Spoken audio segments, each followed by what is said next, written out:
Hello again, everyone. It's Ariel Helwani here on this Wednesday afternoon. We're being joined by the much talked about game bread, Jorge Masvidal. In the news, as always. Jorge, how are you? Good, my brother. How you doing? I'm doing well. All right, what is going on here, Jorge? We thought that we were on a path to you versus Kamaru Usman. We thought this fight was happening, and then all of a sudden, tweet out on Saturday afternoon, you're going to run it back with Nate. Kamaru was talking about Conor McGregor, saying you don't want the fight anymore. Can you clear the air for us? What is going on? What is going on? Well, Kamaru, who's asked for an insane amount of money, he had one of the worst pay-per-view cards of 2019. I had the best. This is by numbers. It's not an opinion. I had the most sold pay-per-views of 2019. So he thinks he's hit the jackpot. And he was asking crazy money for the UFC. The UFC's told him no on several occasions. But this kind of goes back before that. Before me and Nate fought the first time, when Colby was giving him trouble, I stepped in because they called me. They go, would you fight Usman on 6 weeks' notice? I said yes. Usman said no. Who stepped in? Nate Diaz. Now, this thing comes about, and he's asking for a crazy amount of money because he thinks since he's fighting the star at 170 that he's going to get paid that. But you got to bring in your worth, man. You don't get that, you know. You had the women's greatest champion that ever lived, the most talked about woman in our history, Amanda Nunes. You had Max Holloway, Volkanovski undercard, and a good undercard besides that. And they still had one of the worst draws ever because of Usman's whack ass. So how are you going to demand all this crazy money and then get upset when the UFC don't want to give it to you? You know, and he gave it away. He's talking about if the price is right. Well, they don't feel that the price is right. They don't want to pay him that money, you know? So what can I do? And the fight's going to happen, man, because that's the fight I want, man. That it's going to happen. It's just he's making it tough. The UFC's making it a little bit tough, but it's what the fans want. It's what you want. It's what I want, you know? It's going to happen. I'm going to get money. If not, it's going to be Nate Diaz, man, and then I'll mess up Usman's face come November. But it's going to happen, you know? Okay, so as far as your talks with the UFC, were you on board? Were you all done with them? We haven't got an official contract. We haven't got any bout agreement. See, if Usman, this is where we could just see that the people that are involved with Usman and put his stuff out is just fake news, and this is the real stuff. I'll tell you right now, if it is so real, why doesn't he have a signed bout agreement with the date on it, all that stuff, and post it online? Since you've signed, since you're so ready to go, because he talks about I was ready on this date, on that date. On no occasion did he ever sign the bout agreement. He's never signed the bout agreement. He's never even agreed on money to them. He just says, yeah, I'll fight.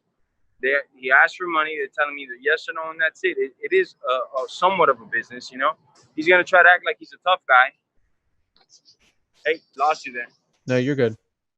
He's going to try to act like he's a tough guy and stuff, but he's not. You know, he's been talking about he's a knockout machine. You knocked out the fragile dude, man. Don't nobody care about that dude. That dude's been finished twice in the UFC. Why are you bragging about him? You know, you knocked out a wrestler that can't knock nobody out. They can't take a hit. So what is the big about? You know, it's gonna happen, but it's not gonna be in his terms, like I've said from the start. And he's so desperate that, you know, he'll just be sitting cage side there when I run it back with Nate again with his mouth wide open. Like, oh, he's my biggest fan, my biggest groupie. He said this to Brett Okamoto yesterday. Both you and Conor McGregor are champions of Twitter, talking smack on Twitter. In the history of MMA, who has ever said no to a title shot? I'm that guy. I'm the boogeyman who these guys are saying no to a title shot against, and they better remain quiet. Jorge Masvidal, you had an opportunity on April 18th, May 9th, June, and now July. And you want to fight Nate, a fight that wasn't even competitive. And so he's saying that you're turning down the title shot. You're saying that's not true. What I'm saying is that on April and May, he never signed a bout agreement. The UFC knew what we wanted it for money. They went to him. He didn't sign a bout agreement. There was no further discussions. He didn't sign the bout agreement, so therefore they didn't even talk to me. I'm the one that draws you and sells you. People are buying the fight to watch me. So they don't care about him. They already got me on board. They know that if they get him to sign, they're going to compensate me. They're going to take care of me. His ass ain't signed the paper on any of those days.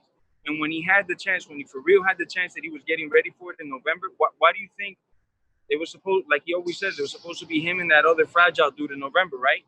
What happened? Why didn't they scrap it out? How did me and Nate out of nowhere come out? How did that happen? Because he said no to me. He straight up, when they called him and said, you want to fight Masvidal in 6 weeks? He said no.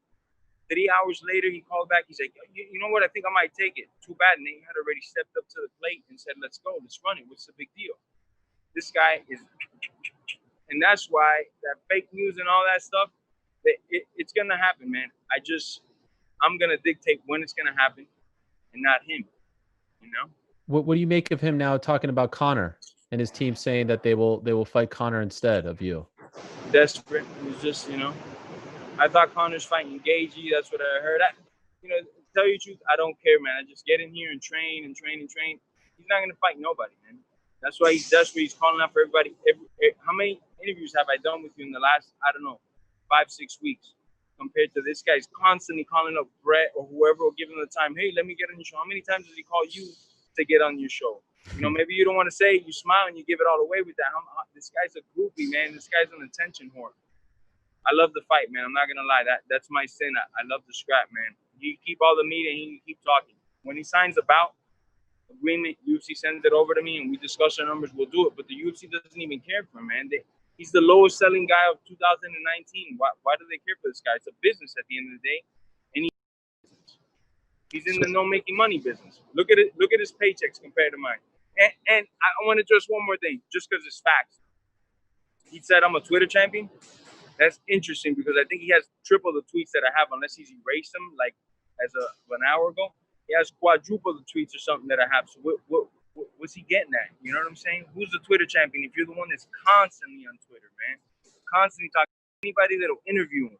He's okay. I'm in. Interview me, please. Somebody hear me. That's why nobody cares for him, man. It's just fake news all the time. It's just talk. He ain't doing shit. And then when he fights, what does he do? Facing the crotch. He knocked out the fragile dude, and he's campaigning for that. I got more knockouts. No, I got just as many knockouts as he has wins, period. I got 16 knockouts on my record. He has like 15 wins, something like that. After I break his face, I'm going to have more knockouts than he has wins. You're telling me I'm scared of that dude? Come on, man. They said the same thing about Ben, that I was backstepping this and that. No, we had to get the numbers right. Things had to be on board. When the things were right and they said, okay, after Ben, you're guaranteed a title shot, what did we do? Signed right away. The money was right. Believe me when I tell you, I'm going to make Usman look as simple as I say when we get in there. If the UFC comes to you today and says, what do you want, Usman or Nate Diaz? What are you picking? It's all the same tomatoes and potatoes, Usman's face, man, because I have a distinct dislike for him. Okay. So do you feel like it's going to happen? Do you believe in your heart it's going to happen this summer? I don't know if it happens summer. I don't know if it happens November. I don't know when it happens, but I'll tell you this much. I'll say when, where, and the A side, and you can tell because of the money, will be right here. He could say and do whatever he wants. I know his feelings get so hurt because he talks so much and nobody listens to him, man. He did that interview with who you just said right now. Let's see how many views you get. Let's see how many views me and you get. The numbers don't lie, man. Don't nobody listen to your crap, man. He put out a 3-hour movie. Ain't nobody seen that. Did you see it? Did you see it? I did not see it. What? You didn't see? You're the biggest nerd in MMA. You didn't see that stuff, man? Come on, man. Don't nobody give a F about this dude, man. But I'm going to make him famous, so I guarantee you. Just like I made that British dude famous backstage, whatever his name is, I'm going to make this dude even more famous, man. Would you be open to fighting July 11th, Jorge? Because they are looking for... Definitely open to fight July 11th. UFC doesn't know my number, but they do know my management's number. They call their ass up, give them the deal. We've been training for a minute, man. Since January, I already been training. Once April came around, we've been hitting the gas pedal hard, man. We're ready to go tomorrow. So for the public, if you are good to go July 11th, they call up Abe Kawa, your manager, and said, all right, we want Jorge Masvidal on July 11th. Who do you think your opponent will be on July 11th? Who has a better chance of being your opponent? I don't know, man. To tell you the truth, I'm being honest with you. I don't think Nate has a problem going it out, man. I think Nate's ready to go, and he'd be willing to go. Usman's asking for go. You know, people in the UFC, go find out how much money he's asking for. He's asking for an absurd amount of money. An absurd amount of money. The UFC has said, that, bro. Who are you, man? How could you ask for this amount of money guaranteed when you're not a draw, man? You're not a draw. You're not a household name. Nobody knows you. Even the hardcores in the sport don't care for you, man. He doesn't have like a commanding force. Like, hey, I could at least bring 300,000 pay-per-views, blah blah blah. No, he doesn't do that. So you know, with a stack card like that at the end of December when they had immense amount of propaganda and this and that. And right before that was my pay-per-view, which was the high selling. So that means that there's more subscriptions on ESPN. That means it's easier for people to access the platform. You would have thought they would have outdone me. Not even close. So I think if he gets off his high horse, him and his management, maybe they might see the light, man, and then wake up looking at the lights. And before I let you go, Jorge, I just spoke to your old teammate Colby Covington, who told me he's left ATT. He's no longer a member of the team anymore. Can I ask what your reaction to this is? I guess who's still here? The truth will shine, my brother. What happened? I'll let you ask Dan Lambert, but that dude was never part of this team. He was just a cancer, man, for the last 34 years. You know, man, at the end of the day, he didn't feel safe in here, man. I wonder why. Are you happy he's gone? Would you like to fight him? I'll tell you what, man. This I'm not exaggerating what I'm about to say. No, this is a temple for me. It's somewhat of a religious experience for me being in here since a kid. You know, my good days, my bad days, my birthdays, all days I've spent in this gym sharpening my tools. I truly love this place. So I don't like to see that animosity, even if he had never said a word about me. What type of teammate or man, or he's not a man, but sport are we in that you can insult a woman? You know, insulted Joanna, insulted Amanda, insulted Dustin. These people are not in your weight class. I get it. You're trying to do the stick that you're some type of heel. But what's that have to do with a woman? A 115-pound woman, 135 woman. Are you going to compete against them? Are you going to sell more pay-per-views because you're talking about Amanda and Joanna? Answer me that. Is that what's going to happen? People are going to be like, oh, he's talking smack about chicks. I'm going to go buy the pay-per-view. And it just sets such a bad example of our team and our sport. So him not being associated with us no more, they've already removed all the pictures of this coward here. He's off the website. It's like he didn't even exist from here. And same thing it'll be in the UFC. His next fight, he's going to get knocked out, and then you end up in Mikasuki's, in Indian gaming halls, fighting for his life, you know? So before it's all said and done, would you like to fight him, or do you just want to be done with him? I'm pretty sure he's just done, man. Life is just going to get him out of that. I don't see him winning anymore. Not at a high level. If they give him some new guy that just came in, maybe. But if they have him up there against top competition, he won't handle it. He's a fragile dude, man. And he's not a guy that's mentally strong. You know, I remember he used to cry on my couch all the time. When he broke his hand the first time, he lived in my couch for about 8-9 months. Didn't have a job, couldn't fight, had a broken hand, and he thought about quitting like 2-3 times. So mentally, he's weak. I've been hearing the same thing about the jaw. I'd be surprised if he even comes back to fighting. That stuff that he was going to fight Woodley, he wasn't training here. He wasn't training anywhere. He's just, and that's why kind of the media has to really, I don't know, man. The media has to kind of change. You can't just copy and paste everything everybody says. I'm not saying you, but you know who I'm talking about. Anything somebody says something, they put it out there. Just because he says it doesn't mean he's going to do it or nothing like that, you know? We should be questioning these people as journalists. Like, yeah, is that so? You've been training this and that? Because he wasn't training anywhere. Woodley was actually getting ready to fight for Leon. Woodley actually signed the bout agreement. Colby yet again pulled out for a third time. So I don't, against Woodley. So I don't get it how he even has anybody believing in him. You know, I don't see him fighting any top fighters anytime soon. Last question for you, Jorge. If you can look in your crystal ball for us to make it as clear as possible, what day and against who are we seeing you fight again, excuse me. Since November,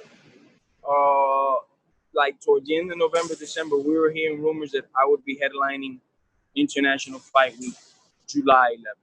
That's still my plan. I'm going to try to headline that card against the biggest name, the biggest fight, the toughest fight I can get my hands on. I'm the champ. Not that. And I'm going to prove it on July 11th if he signs the dotted line. Now, he could go and make all the publications he wants. He could go do all the interviews with Brett Okamoto and them. But that doesn't mean you signed the bout agreement. It doesn't mean you're willing to compete. You know what I'm saying? Thank you, Jorge. I appreciate it. And I love the beard, man. It's looking like Kimbo. Respect. I haven't been to the barbershop. I took that quarantine for real, man. I was like 6-7 weeks locked up, man. But now you're free. I kind of free. I'm just out at the gym, you know. I still try to try to low key it out, you know. But the beaches just got open in Florida, in some parts of Florida, like in Broward County. So we're gonna enjoy those pretty soon. We're getting some beach workouts and things like that, you know. And I hear that you're giving Bo Nickel a run for his money as well. Perhaps a sign of things to come. Giving him a run in his money and spike ball, man. I can't do nothing to that dude wrestling, man. That's a guy to look out for, man. Bo's a stud. He came down with a couple guys, Anthony as well, Anthony Kazar, which was a heavyweight champion for Penn State. We also got Cody Law in here, which is another beast. It's just the future's looking real bright for American Top Team, man. We're gonna do something that's devastating, and nobody's even seeing it coming. We got a good work ethic down here. We attract the right guys. That's why that guy that you mentioned earlier, him leaving, has actually attracted the next wave of people. Because don't nobody want to train with a piece of crap like that that's going to be talking about how they did in sparring or how they didn't, and going on Twitter and saying, I would beat up so-and-so if I would get in a fight. That's not sportsmanlike. That's not teammate-like, you know? And he says that it's a solo sport, but it's not, because all those coaches that he talked bad about, those Brazilian coaches that he talked crap about, they were the ones holding the pads for him. They were the ones getting it kicked in the arms from him. They were the ones grappling with him. On the whole Brazil, yet he was here, these Brazilian coaches, to help him out, to give him a pad session. Nobody wanted to work with him, and those were the only guys that were willing to work with the guys that. So getting rid of that cancer was like the best thing for this gym. You're gonna see us we're already at the top. I don't think there's no competition for us right now, but we're gonna hit another stratosphere coming up. Appreciate the time as always, Jorge. Good to talk to you again. Who's the best gym in the world, man? You asked me like a million questions. Hey. And don't start corporate, Jake, with you. We got to cut it now. It's my turn to ask some questions. Best team in the world currently. There's a few that come to mind. American Top Team at the top of the list. AKA, I think, is a great team. Jackson there's Wink. some great teams out there. There's some great teams out there. TriStar. But let's even forget about the UFC. Let's forget about the UFC. Think about Bellator. Yeah. PFL. Risen. You know what? Have you seen the belt collection we got over here, man? I've heard of it. Yes. Let me show you something, man. Okay. All right. I take this with pride, and this is my job. I've been carrying this flag for a long time for American Top Team, and to be in these halls right here, it's amazing, man. Let me show you if you guys got a second. Yeah, it's a beautiful facility you guys got. Yep. This one's not bad. We got that one. All right. And then look at that. Look. Ooh. Oh wow. Can you see that? Those are all belts. Those are real belts, my brother.